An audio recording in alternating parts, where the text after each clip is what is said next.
Welcome to another episode of Just My Baby Daddy podcast. It's your favorite baby daddy, AJ. And today, it's a pleasure because we always say everything good comes in threes, right? Especially in my fraternity. So now we got our third NFL player on the broadcast, and it's got to be a noob. We got to have my boy Damontre Moore on the podcast. Appreciate you, brother. Yo, appreciate that, Fi. Appreciate you for having me. Man, we're gonna jump right into it and start you off the way we start off everybody. And we're gonna ask you the first question: what does it mean to you to be a father? Oh, man, it means everything. I just recently retired playing 12 years professional football, going to the pinnacle of pinnacles, being the 1% of the 1%er, earning a Division I scholarship, getting drafted, not only getting drafted, having a long 10-year career.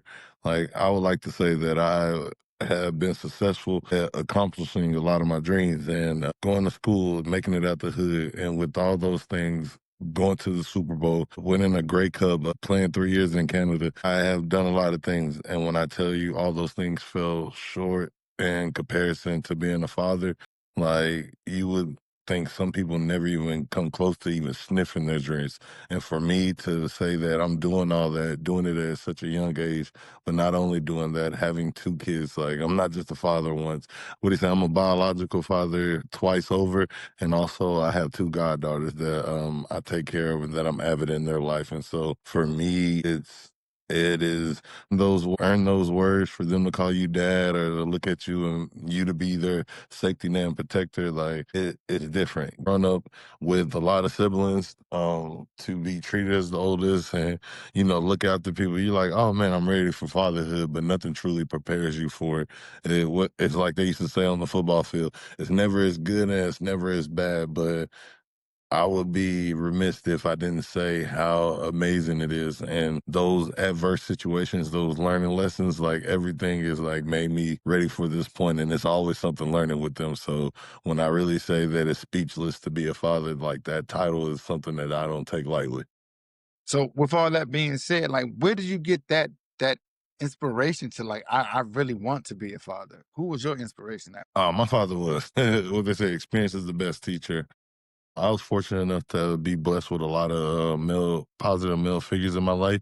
What do they say? It takes a village to raise a family, but it starts with my dad, Damon Moore Sr. He raised on his side.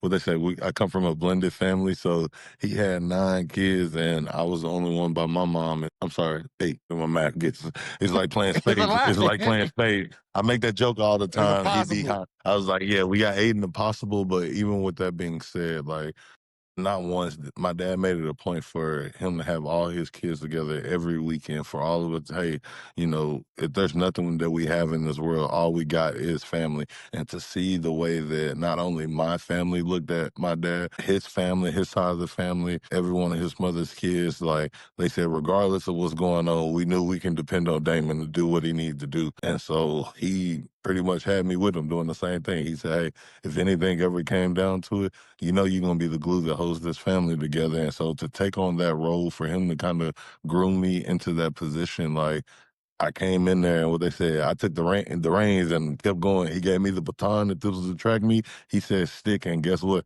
I didn't look back. I just took it and ran, and it was something that I took with a badge of valor. And so for me, he set the bar so high. It's like, man, I got to shoot for the moon. And what they say, you aim from the stars, you'll hit the moon. And so to sit there and say that I was going to be my dad, realistically, no, I didn't think I would ever live up to my dad. I was like, bro, I can't be this mountain.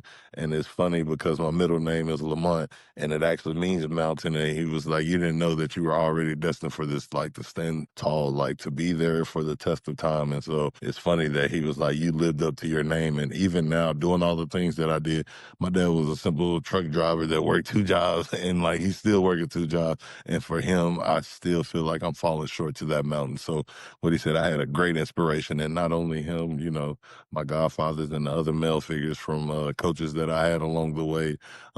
It took all of them. I learned from every one of them. It was all a learning experience. But like I said, my dad always taught me, Damon, that you can learn from every situation. And so learning from every positive male role model along the way, I feel like has shaped me into who I am now. So with that though, you have so many younger siblings, right? How was it that you felt as though, did you feel like you had to be a role model for them? Because your dad is there, but you can't Yeah, always be there to be the one talking exa to everyone, right? Because at that exactly. point, it comes a point where it's like you get a little taste of fatherhood early, right? Yeah, you already know what they say. It's like old school when you used to have to learn how to swim They throw you in, before yeah, you they just throw you had in the water. all these swim classes and everything. They used to just throw you in the pool and you either gonna sink or drown. And majority of the time, you always, you either gonna sink or swim. And most people, you always swim. And Yeah, if at the very end, guess what? You had a safety net that somebody jumped in, get you and say, "Hey, we'll try again." yeah. Well, for me, yeah, I was thrown into the fire. Like, yes, he was there, but with me being one of the older ones, the first one to go to college, it was kind of like trial by error. Like he was able to raise his siblings and get them to go to school because all three of his younger brothers went and played Division I sports.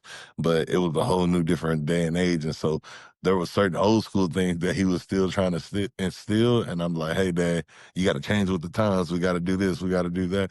Or you know how it is when you get older and you be like, man, you getting soft now. You ain't whooping them, or Everybody gets you're soft. not doing. So let me hurry up and pick up the slack of where you did. And so with saying that, I had such a great foundation to where I mimicked literally everything that he did, but also there were certain things where, I was able to say that, hey, maybe it wasn't that my dad fell short, but like you said, with having a lot of kids, you had to fill in those gaps. So little things that I felt like I just needed to help along the way, I would be there to talk to my siblings, give them the same value and the same guidelines and the principles that he instilled in me, but just like grandma's cooking that get passed down, that recipe is still the same, but you add a little Yeah, bit of your flavor own in little there. twist You to it. add You know that what I little mean? Yeah. twang to it to where that's what you did. And honestly, that's what I did with, I didn't know at the time it was parenting lifestyles and those traits. But for me, I just called it looking out for family. You just looking out for them, making sure they get home when you get home, making sure that nobody's picking on them, doing your thing, looking out for them. But then also with looking out for them and trying to be a role model for them, I learned a lot from them. They taught me patience. They taught me how to wonder,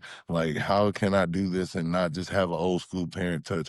Like, they prepared me for a lot of those hardships and frustrations that you would have, those tough conversations with your kids. I learned how to have those early with all six of my sisters. I was able to see how to handle a young lady and remember to be impressionable. Like, yes, you can be soft, but a certain level of, what do you say? It comes with a certain je ne sais quoi where I could be a certain level of strict and have those boundaries, but also still protecting that young lady's innocence, talking to them, learning how to properly communicate with them. And so with with all that being said, I know I can be very loquacious, but all that prepared me now to where nobody has parenting down. It's just like a fight. You go in there and you have a game plan, but as soon as you get punched in the nose, it's like snap. Yeah. Everything goes out the window. And so with that being said, I've had my game plan. I've been through the fire. I've had these preparations, and even with having the preparations, it's prepared me a lot, but I'm still trial by error and just going through the fire. So by no means am I perfect, but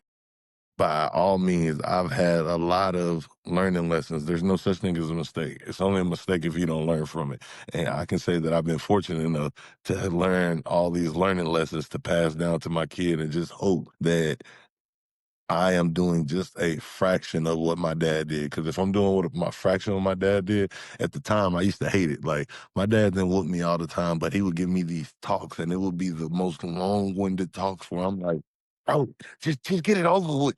Give me a punishment, give me a whooping or something like that. And you know how your parents used to say back in the day, oh man, this is gonna hurt me more than it hurt you, or you're Yeah. gonna look back later on and tell me that you love me or thank me. Hmm. I found myself at 32 years old. I called my dad at the age of 31 multiple times, crying like, man, I understand you, pops. I see what you was going through. Hey, man, this is how it started to come in a full circle moment. And it went from a full circle moment of me being a 31-year-old man, dealing with retirement, dealing with a wife, dealing with two kids, to where I found myself being that same little child that walked in there to see my dad and say, Yeah. how do you lead your family? How do you do that? And he was like, bruh, you're doing it. Like he was like, Mhm. and the only thing, not only are you doing it to where I was doing it, you're doing it to better than what I was doing. I wasn't able to communicate. I didn't have somebody to talk to. And the fact that you're saying like, hey dad, I'm doing this, but this is tough. Like He said, "You're ahead of the game." And for him to tell me that,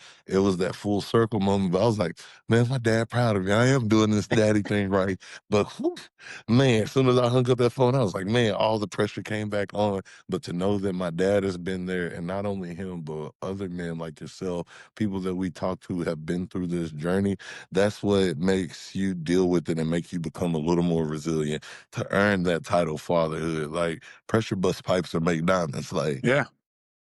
you Yeah. don't just get out there. Like anybody can go be quote unquote, excuse my French, but anybody can be a sperm donor. But to earn the title father, dad, like that's somebody that's putting in work. Like you can biologically, you can go father. You can, and that's vice Yeah. Go versa. You can make go the baby. mother somebody. One You drunk can night, go you can make a become a baby. dad. Yeah. Dad and Yeah. all this stuff, dad, mom, but to earn that title, like those titles to be parents, like you don't take that lightly. And like now that I have kids, it's like, dang, man, like it's tough, but I look at people completely different now. Like when they Yeah. be like, bro, how can you not, after you done made this investment, like this is like an investment in your future. This is your 401k. This is your pension. Like, how do you not pay attention to that? Like, this is an essential thing in life, just like your social security. Like, this is something that they didn't choose to be here, but now that they here, you're going to use it the right way. Like, you got Yeah. to go out there and use that light. And when I say use it, don't use your kids, but use everything that you've already done in life to prepare them to get their credit right, if that makes sense. Yeah. Like when you say fixing stuff for your kids, fix it, but don't live through it. Like fix it by sharing your experience and allowing them to give the choice.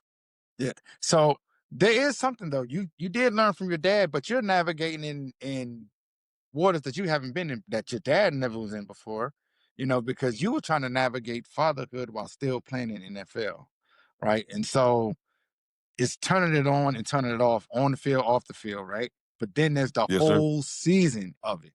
It's not like you just a week, 2 weeks. You got a whole long NFL season. You got to do that and still be dad when you come home.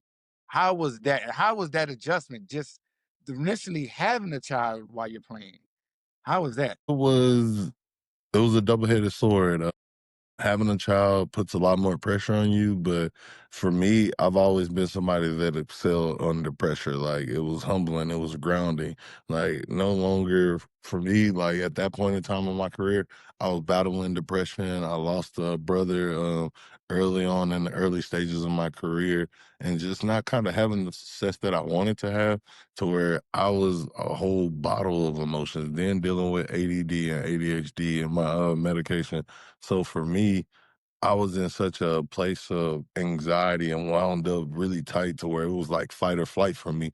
To where once I had my first kid, which was my son, Sakani, he's 6 now, but my son, when I had him, that's when the light switch turned on for me. And it was like, man, as much as I want to slap somebody, as much as I want to be an impulsive hothead, as much as I really want to sit here and say, this is me being a man. I put my pants one pants leg on at a time, just like you do, to where I'm not bowing down to nobody. And it's like, it's not about bowing down, but it's about the smart man is the guy that knows how to swallow his pride. Right. The smart man is the guy that knows how to use his resources. It's no longer about puffing my chest out, but sometimes I got to play chess and not checkers. Like checkers, you go in there, you impulsive, you react. I jump, you jump. Like chess, I'm out here. I really got to think about it. What they say, the RN in me want to go over here and say, hey, I'm ready to spaz and crash out and, I ain't taking none. What Cameron say out that movie? Brothers and die for less be every day. And so it's like that was the mentality that I had. And once I got cut from a job, and then it was like, man, I had to go home, look at my wife, then look at, my kid, he 1 years old, and like, dang, how's this check gonna come in? I can't go around here just cussing everybody out. I can't do this. For every action, there is a reaction. So when I say it's a double-headed sword, my kid made me humble. Like I'm living for you now. So it's like I'm gonna take this on the chin. I'm gonna put in a little bit of extra study hall hours. Like I'm gonna go. I love the game of football, but Imma truly learn how to get to the basics of it to maximize this right now so I can fend for you. So for me, it was like my kid to me was like what spinach was to Popeye. That was that turn on moment, or what the hyperbolic time chamber was to Goku. Like it was that enhancer. Like I was already there in who I was, but when I got that little enhancement, it was like now, what they say off of Latin, it's a whole new world. I seen things Yeah. different to where it was like I was able to get in that mindset and mature a little bit to say, hey, it's no longer about me, it's about them. But then you have a baby and you have to start moving around. Like, and that's the and Yep. that is the part that people do not talk about when it comes to playing professional sports. No, It's like no, that you just have a baby. All right, we got a baby. We getting settled. We got to go, and then we get settled. We got to go. Like, what is that like? And then on top of that, you in the process of that you have another baby. You know what I mean? So like, it's like how it's difficult. how was that time? Because I know it kind of feel like a blur that's all going on. Yeah, it's a constant motion. What they say, NFL is not for long. Yeah. Well, shoot, unless you're a perennial person or like that person that get that big name contract, not for long is not for long of how long you're gonna be there, but not for long can be potentially you staying. You have somebody coming in every Tuesday to take your job, and Yeah. you can be doing everything right and still lose it. And so for you, and if you're fortunate enough to have that money, your wife is a stay-at-home working wife and this and that, yeah, you're gonna pick them up and move them with you. But if you were a journeyman like myself, it was like, okay, this is not feasible. This isn't smart. Like to pick up, uproot my family. Like the one thing that we got stability, I got active grandparents, I got active in-laws. Like they helping taking care of the kids when I'm there, when I'm not there. When I'm not there, they're able to pick up that slack and they're able to be my village. So for me to uproot my village and take them wherever I was going, one, it wasn't smart. It took away from help. But then two, like my wife worked, so it was just kind of like we couldn't afford to do that. Where it was like, hey, this just isn't smart. Like you want me to tell you to stop working a really good job that you have, consistent money, and having consistent help to do something that we can be here 1 week and then, be gone in 2 weeks, 3 weeks. Like it had been at least two times in my career where the coaches loved me or one coach loved me or somebody in the front office loved me. And you know how it is being a former strength coach. They'll tell you one thing and then all of a sudden say somebody get fired or this and that. It'd be like, oh, Everybody hold on, gone. switch up. We got to switch up. And in the next week, you might have a whole new set of DNs that are coming in. You might have a whole new coaching staff that might come in for the interim. And now you're sitting here like paid all that money for the year out. And now you calling, not only are you hoping that you get picked up for another job, you over here, you got to call your landlord. Hey, man, I know I said I was going to be here and I signed a year contract. Can you Mhm. please let me out? Most landlords, that they nice and a fan of the team, they might be like, hey, you know what? I understand. Let me let you out of it. This is the nature of the beat. But if you got a money hungry landlord, most of them gonna be like, you know what? I'm gonna let you out your contract, but pay me 6 months worth of rent. Pay me 8 months. Pay that penalty fee. And now that you didn't did that, I remember I did that in Miami right before training camp started. I finished the year with Miami 1 year. They were like, oh, you're gonna be here. I stayed in the extended stay at the end of the season. Then during the offseason, I'm like, hey, I'm gonna get my house because I want to be comfortable. I want everybody to come down Mhm. here and just really be in my space so I could be the best player that I'm gonna be. Then I get cut before the season even starting. It's like, dang, gotta break my lease. Then I go to Oakland and like I get claimed off waivers. I go to Oakland. I'm staying in the hotel for a couple months. I get released, go back home, and then when I come back up there, I get signed again. I'm like, man, I'm about to get an apartment. I'm like, man, it's only 6 weeks left in the season. I'm about to just stay in this hotel, it out until the end. I say once I did that in that year, I said, man, I ain't doing this no more. I spent over what to cancel, pick up a house, pay those fees, do my deposit and stuff like that. Yeah, that was close to about 6 figures wasted. And just like between I had to pay rent, I had to pay my deposit. You got to pay at Mhm. least 3 months of rent before you did that. Then on top of that, to break it, I had to back door and pay. I had to pay half the year's mortgage. Then going down there paying the room, the money that I spent on hotel, food, all that stuff. And this is just me by myself. Like the Yeah. numbers really started adding up. And like I said, my wife majored in finances, so for her it was like that don't make sense. We're not going down there. Matter of fact, we don't need to. we don't need to come to all these games. Let's save some of this money around here. And it's like when we were younger, it was like, oh yeah, pick up and go do that. But now that you got kids, you got to think about tuition and all that stuff. It's like, how can I maximize my dollar? Just like the NFL is trying to maximize their value and get the Yeah. most out of you, pennies on the dollar. Well, for me, it was like, how can I maximize my dollar to take all this home and still provide for my family, but also with providing for my family being there. I mean, it's very obvious by the way you talk that you are a very active parent, right? During those times when you're away from your family, how do you mentally cope with that? You still have to do a job and you can't let it be the sport that you play, you can't let it be shown. There's no sign of weakness anywhere at all, right? But there are times where at the end, like you say, you're going back to your hotel, right? There's only but so much FaceTime and all that other stuff that we can do before it Yeah. really starts weighing on you. Like, so how in those moments, what do you do? How do you release from that? Man, just having a good foundation and being grounded, like you said, having those FaceTime. Like for me, my mom, she was very intentional with her gifts growing up. We didn't grow up with that much money, so like my mom was the one that would get the printed T-shirts with her baby's name on there, Yeah, nicknames, and all this type of yeah, stuff.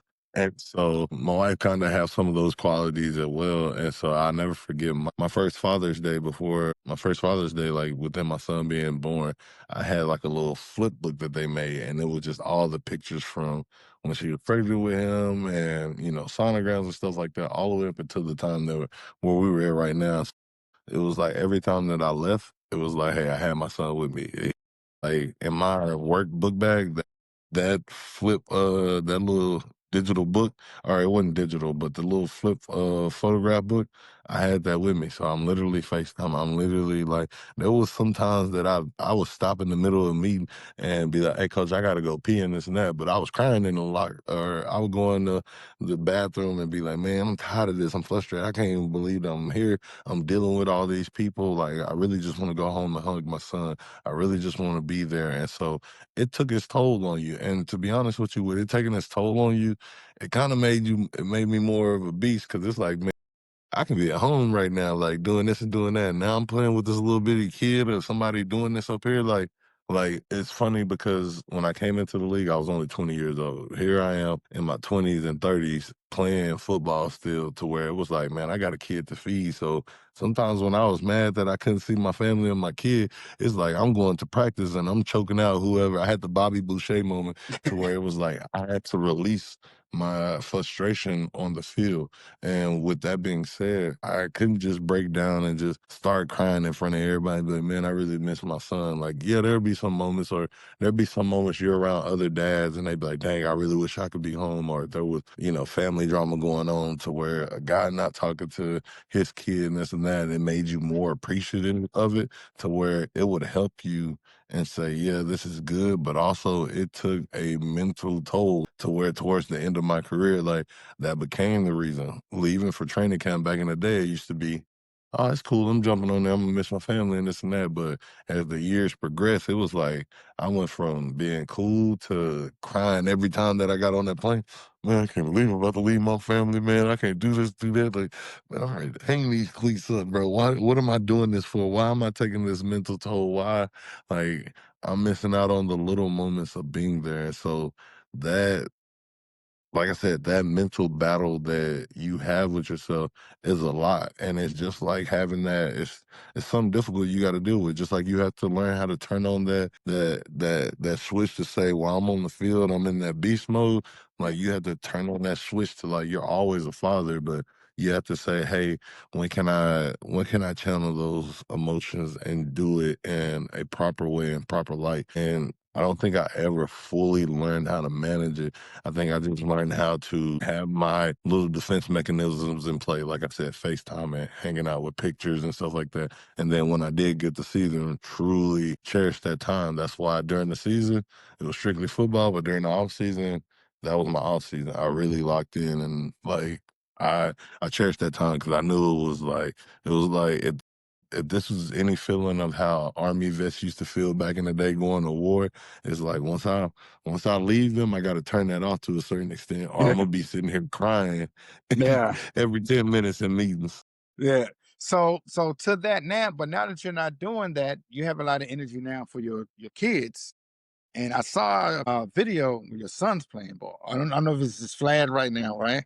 Was it flag? Yeah, it's flag. It's flag. This is first year of flag It's football. first year flag. So on, does he have any idea like what you were doing, like who you were as a football player? Is he catching on to it a little bit? I think he catches on a little bit. Like he knows that I'm a football player, but for him during the off season, he didn't even know it. But when he did see me, it was like he was following me around. You know, I went through when we went through the COVID year, I went from training outside and being at a gym to having to do everything at home in an in gym in my living room to where during the off season, it got to the point to where a lot of my stuff became more plyometrics calisthenics. So he started jumping in with me. So he was doing push-ups. He knew how to get into a proper stance. And he'd be like, Daddy, look at me. And it's like, man, he literally, they tell you your kids are mirrors. Well, he didn't know how good he was doing it, but he can already get into a three-point stance really good.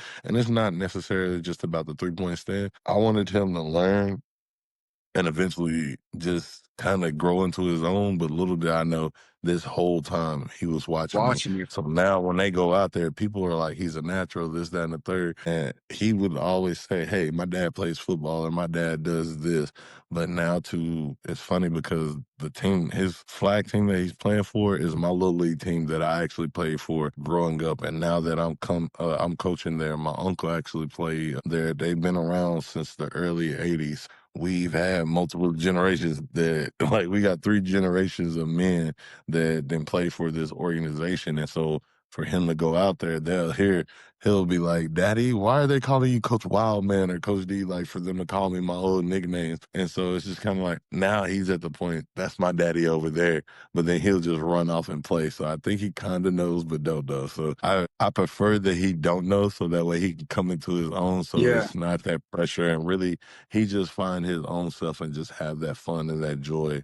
And I make it a point for people not to say certain things. Like he's going in a whole different other way than what I am. So it's his own thing. So I'm glad that he knows, but what he said, I hope that it can go a long time that he doesn't really understand the magnitude to where he can be confident in himself, which he's already is. So Yeah, I'm because excited I to was see his wondering journey. about that part too, because from like the other part was one, did he know who you were? And two, like, well, if he doesn't know, does he care? Or does he like does he care?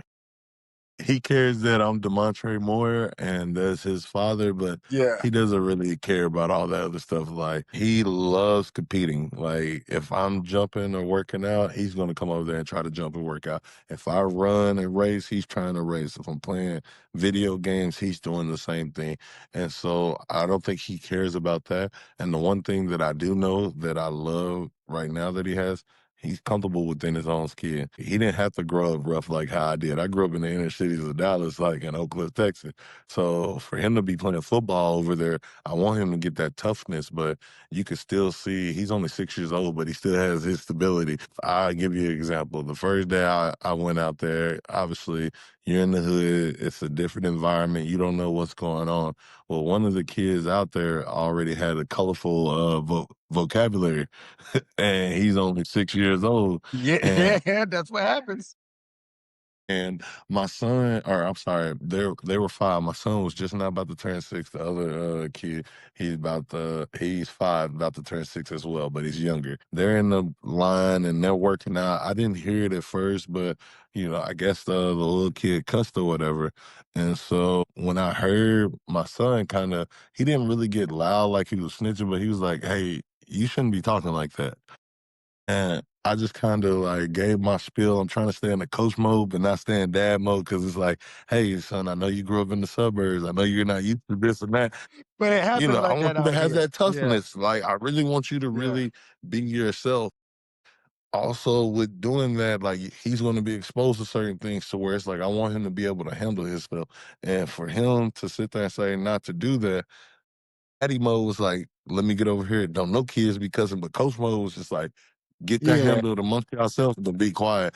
And it went on 3 different times. And I caught the later end of it. And finally, when I told them like, hey, don't be doing this and doing that, obviously you can't see everything. I'm in the front, he's in the back.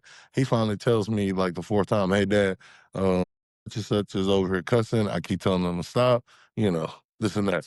Go to little boys, I'm thinking like maybe they're gonna look at him a certain type of way, but he literally went on, started playing about his business. But to see him have that confidence, to see him, and not only was that the first day, even still to this now, if there's something that my son doesn't like, he'll tell you in a minute. No, I'm not doing that. So for him to not only do that in his values, he'll do, and he gets this from me. He'll go out there and be really good at sports, but say that he doesn't want to do it at all. He'll tell you, no, I don't want to do this right now. Like my son loves playing the piano. He loves dealing with electronics and stuff. So he'll go outside and be active. But when he's over something, he'll be like, hey, daddy, I don't want to do this right now. Can I go play the piano? Hey, can I go figure out this on the game? And so for him to be that confident and articulate himself, it's like, oh, wow, you really are strong in yourself just for a 6-year old.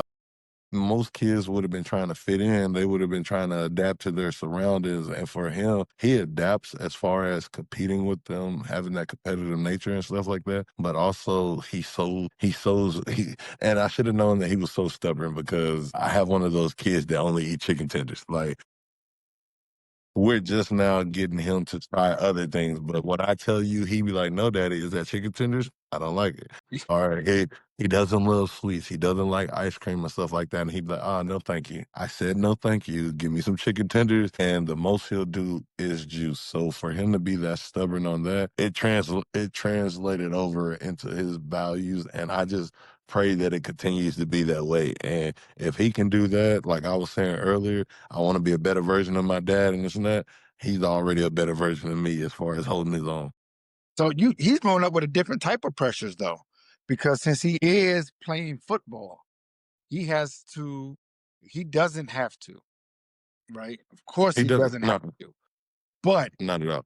the fact that he's doing it, the societal pressure becomes got to be your dad, right? Mm. Not, of course, you're not putting that on him.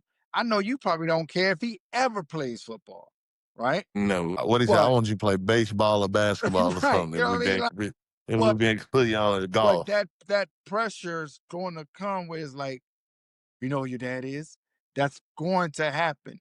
So how are you able, because you say he has it now, which is good that he already has it naturally. How do you instill that confidence in him that, hey, son, you are always going to be your own person, no matter who I am or what I may have accomplished before? Because those are Just big like shoes. guarding. Those are big shoes to fill. It's big shoes to fill, and it's a standard that's been set. But that same standard has been set by my dad. That same standard was set by my granddad. It was set by my uncles. Like everybody that has come in this family have taken it a step further, but they've done it in their own way. So with doing it within his own way, I'm gonna do. He's a strong flower right now that already has his petals and his roots. He's grounded. It's my job as a father to continue to water it, to continue to nurture it the right way. And just like that plant, if you nurture it the right way, you're gonna have a plant that turns into a garden, a bushel that can feed you for a lifetime. And so it's my job to keep watering that and also reminding him and instilling one, we're gonna have that connection, we're gonna have that foundation. But whatever you do, you're gonna rep it out. You're gonna have the confidence to know like this is all about you. Nobody else can say that. Like I need you to continue to see you and have those horse blinders. Like if somebody says you're your daddy, it's like, no, I'm not my daddy. People used to say, oh, you look like your daddy. And so I wanted to be different for so long, but then I learned that with being different, imitation is the best form of flattery. I'm not my dad, but guess what? I'm my dad, but 2.0.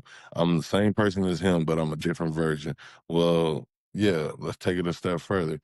You have somebody gave you the game plan. I gave you the game plan, but it's up to you to how you're gonna make your adjustments. And for Exactly. him, he's gonna have the repetitions. He's exposed to a lot more than what I was. You're gonna have different game and stuff. You're gonna have different pressures that I didn't have, but also that I didn't have that's gonna be able to make you.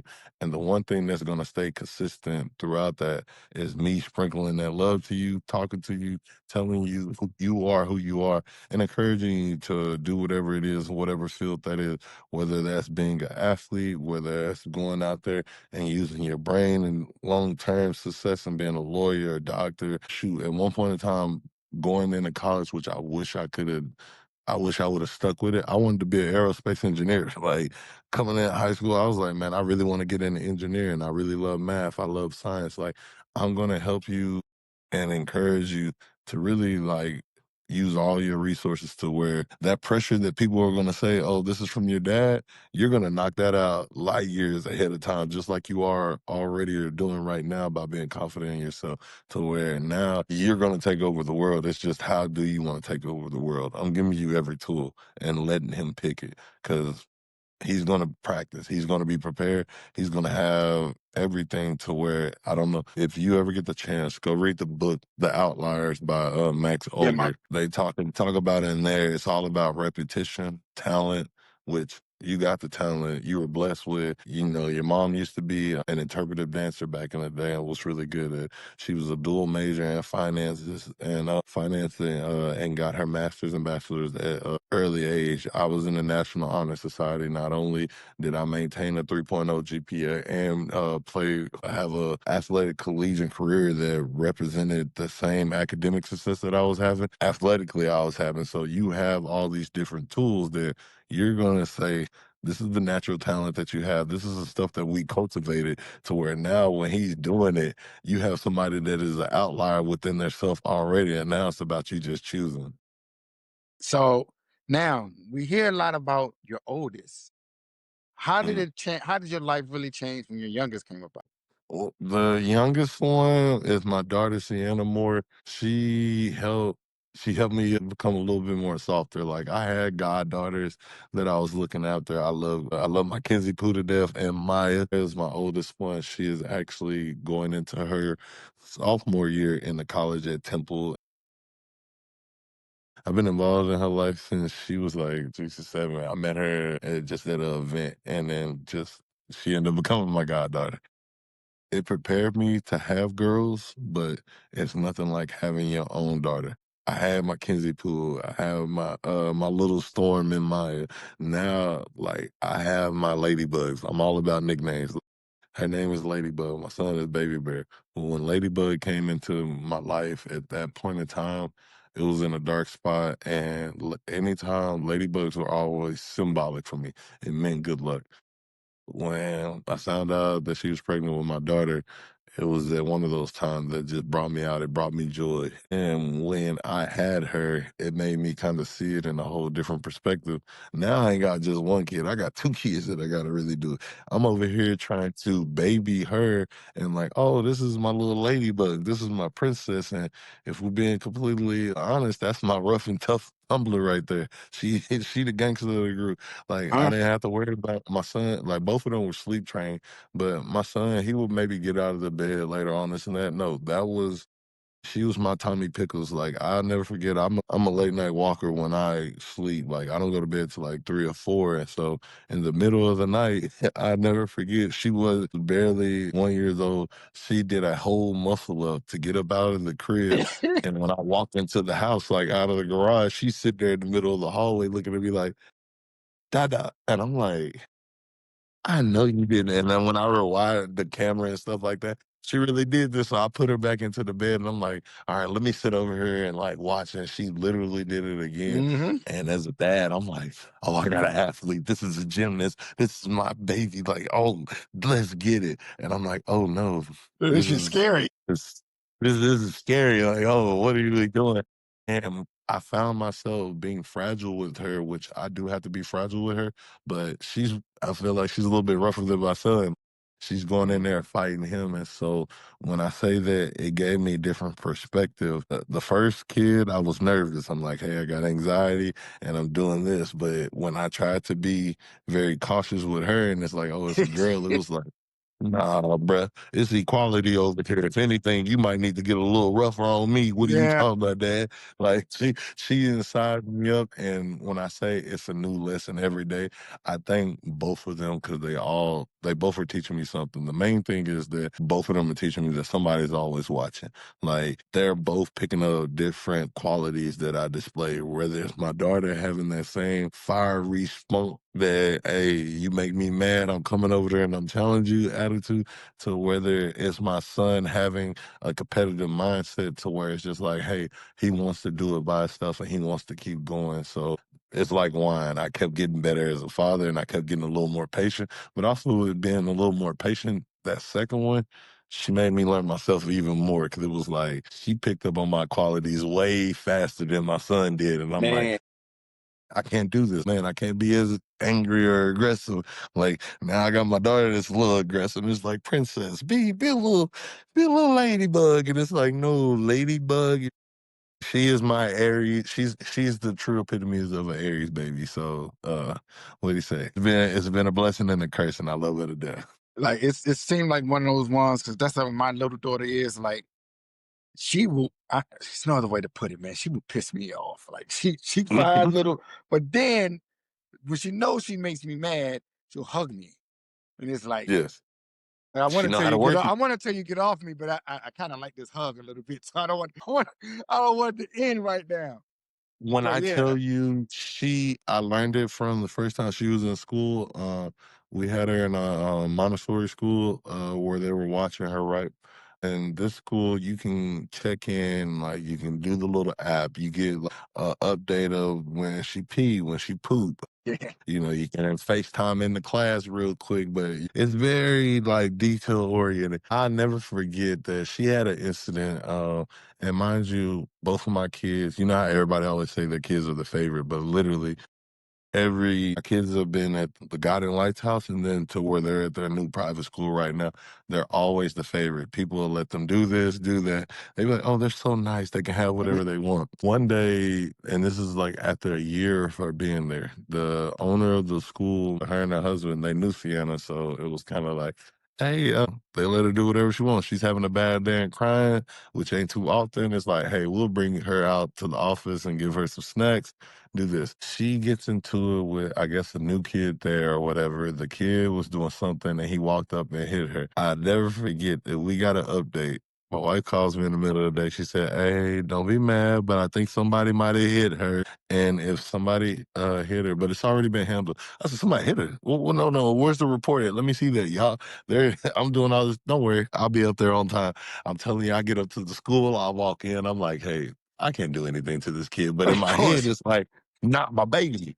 I don't know what happened, but I'm about to figure it out. It's about to be some furniture moved around here. And when I get her there, she said, no, I already talked to the lady there. She's good. You don't need to go pick her up. So I said, okay, don't.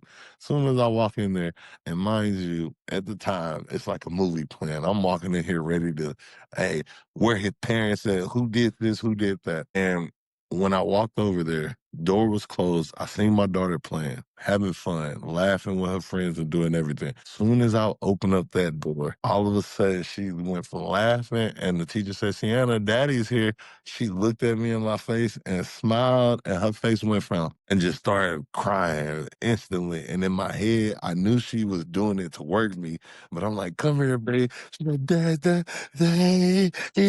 I said, who did it? Like, boy, I'm telling you, when I'm hot, I was like, no, I need to figure this out. Yes, my wife told me that something happened today. I need that letter. Where's the lady at? Like, I went into mode like I'm about to write a letter. Like, what she say? All white chicks. I'm freaking pets. And somebody has to hear it. And instead, the lady was gone. I take my daughter out to the car, and like in my head, I wanted to spaz, but also the Can't. smart guy Yeah. in me that had spazzed out plenty of times before.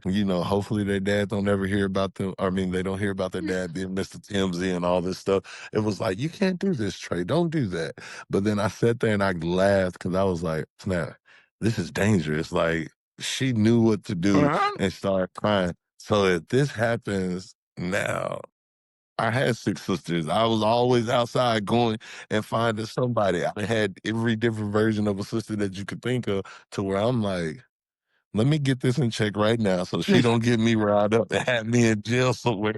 And I called my wife and me. I'm like, yo, I was ready to move some stuff. And why did your daughter start crying as soon as she got there? And I said, I knew she was playing me, but I'm still ready to move some stuff. And then went. I laughed after that, and when I tell you, she went from crying to I told her it was okay. Instantly, as soon as we pulled out the parking lot, "Daddy, can I have Chick-fil-A?" And I'm like, "Will that make you happy?" She said, "Yes." And she didn't you would have thought nothing happened, and so that it was at that moment where I was like, "Yeah, Imma have to watch my daughter because she don't understand. She got a loose cannon over Uh-huh. here." But yeah, So, yeah, no, it's or crazy. she Them might girls will try to play you. use it, or she might try to use it to Yeah, be like, exact you know, and the my way daddy's a and with loose her cannon. attitude, she's definitely gonna leverage it. Like my Yeah, son, he'll be the one to be like, "No, no, no, no, no. Keep him away. Daddy don't need to yeah. get mad. I know he got a temper." Versus when my daughter gonna be the what? "Let her go. Let me get some with her." What you So say? that's Say why I it said again. My daddy here. Say exactly. it in front of my And daddy. he here, and I'm here with him too. It's funny because that's why I said with my kids, they really are a mirror, and they all get different. They all get really good qualities, but they also get bad qualities where I'd be like, all right, I really got to fix this, or so you don't do that. Man, these kids, I'll tell you what though, I ain't gonna lie. I was about to my daughter told me something. I was ready to fight a damn kid, my damn self, because and it was stupid. Because the kid Hmm. apparently wanted to fight me for no he said we went to I was at some event with my daughter and she came to me after the event and she said I apologize. She said got the dude's name. I don't need to know the kid's name. She's the kid apologized for saying he wanted to beat me up before. Cause he said he felt like he could beat me up because he saw my son. And then he saw me. I was like, hold on. What first of all, what makes you think you want to fight my damn son? And why are you talking to my daughter like you just whooping your daddy's ass? Like, what is wrong with you? Like, What? What I is that? was He got so to see I it was first. First of all, we gonna have the old school parents that I had. They would have been like, "Hold on, real quick. Let's stop this down. There's some levels that you got to get to before you get to me. yeah. Come here, son. Why you looking like this to where people think they could try you to try me? And I ain't gonna lie, Let I me also get you. got mad at his ass. Like, yo, so you mean to I tell me gotta get you somebody? too. Yeah, What is like it? you can't He protect said, your sister? Like, what is going everybody's on getting it. here? Everybody's getting it. And you got people talking Everybody to getting me their ass like whooped I'm at this soft. house. So yeah, I understand it. What he say? They'll teach you, man. Yeah, but I'm gonna get you out of here on one last thing, man. And it's the last question. I'm gonna ask you. What do you want your because you talk so highly of your father?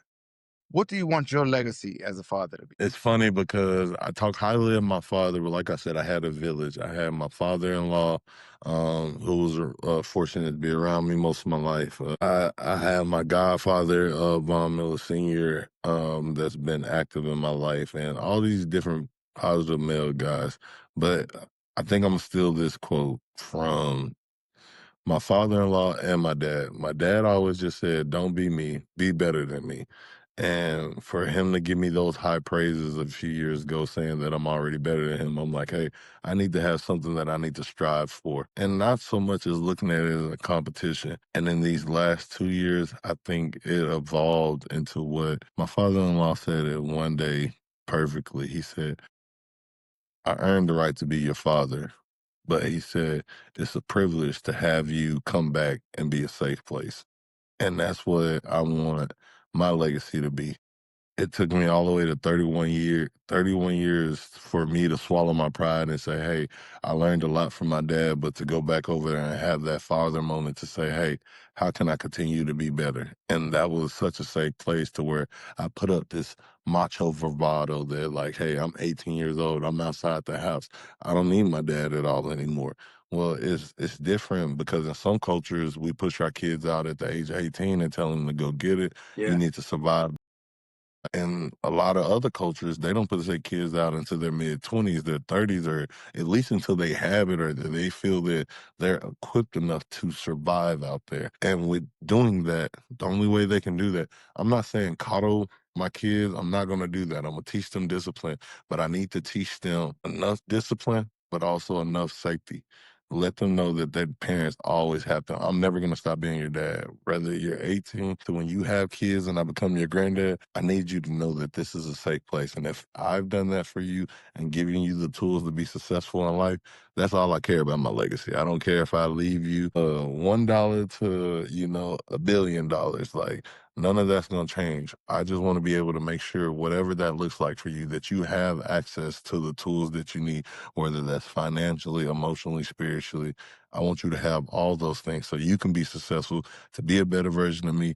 And hopefully, whatever your family is looking like when you start having kids and whoever you decide to call family, whether it's through adoption, friends, or this and that, I just want you to be able to be a successful person in society that can contribute, but not only contribute to the minimum, do it to the highest extent to your capability. Man, let me tell you, not only is that an excellent answer, you need to give yourself a whole lot more grace because I do these interviews all the time.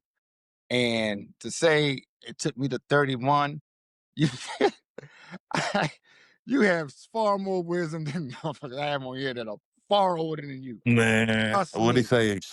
At Experience. 31, bro, I was, listen here. Hey, my uncle, what he said, I like to steal things from a lot of people, really not steal, just learn and enhance. But my uncle Roger Haley, who just retired, he was an elder at the Potter's house. He used to always have this funny joke. He said, "Hey nephew, y'all working on that stuff, man. Remember, I'm 65% saved, 35% under construction. Play with me." He said, "I'm just sitting there. God knows my heart." He said, "I say that to say that, it's a joke. Through every joke there is some truth. You Mhm. have to learn to give yourself grace. Like there's always these moments, but you're gonna have these small moments. Just don't let those small moments define you.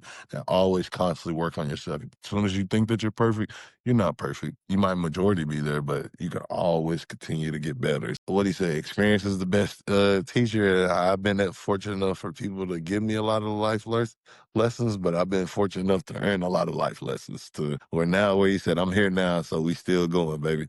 Man, look, I say it's crazy. I say I feel like I didn't mature until I turned 35.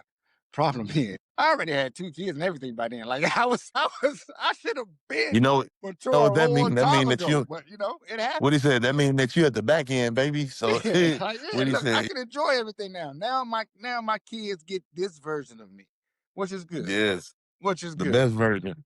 And Yeah. they're older enough to where you can actually have that conversation to where it's like, don't get me wrong, my kids helped me throughout my career and they made me better. But like don't get me wrong, I'm still a work in progress right now. I'm nowhere where I want to be. But in the next few years, give me what, 35? Give me three.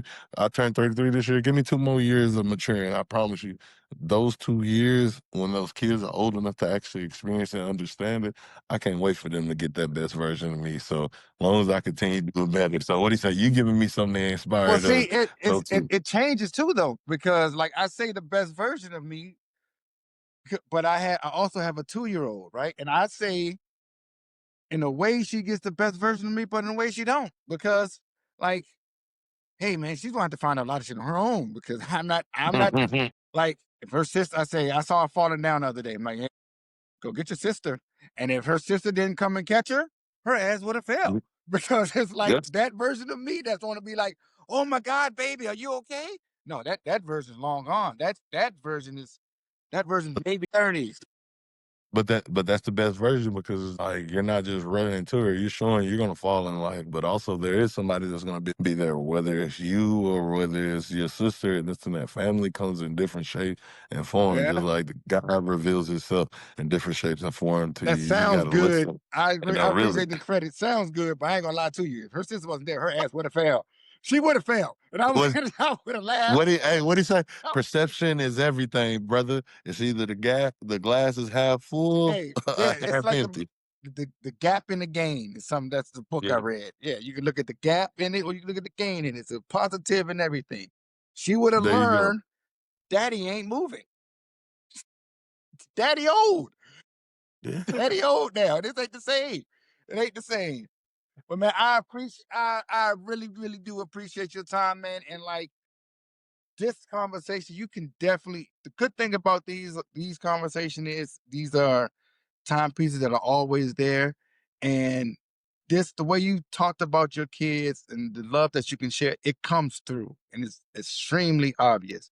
And this is something that you can always hold on to and always have your kids listen to, especially when they Yes, get sir. older. Like it's a real time capsule because you don't hear people, especially not many dads, talk about how happy they are, how proud they are just to be a dad. Like, because there's so Yeah, many other things in life that you rattled off so much stuff in the beginning, and that was it. Never went back to it because none of that mattered because we talked about what mattered most, and that's being a dad. But people don't it is. understand that because on the outside, all they're going to think is everything else because they don't understand that real people, real dads are just that, real dads. Everything else is just a job. Everything else is just entertain. That's just like you're a dad, I'm a dad. That's it. But people don't get that. They don't get to normalize that from people. And so now it's normalized. And I appreciate you for Hey, make being a good dad normal again, man. I appreciate it. yeah. Right. Make good being a good dad Mhm. normal. Right. I appreciate you. Episode of Just My Baby Daddy podcast. I know you liked what you saw. So what I need for you to do is go back and look at past episodes. Make sure you like, subscribe, and share our YouTube page, Just My Baby Daddy Podcast. And you can follow us on all social media at Just My Baby Daddy Pod.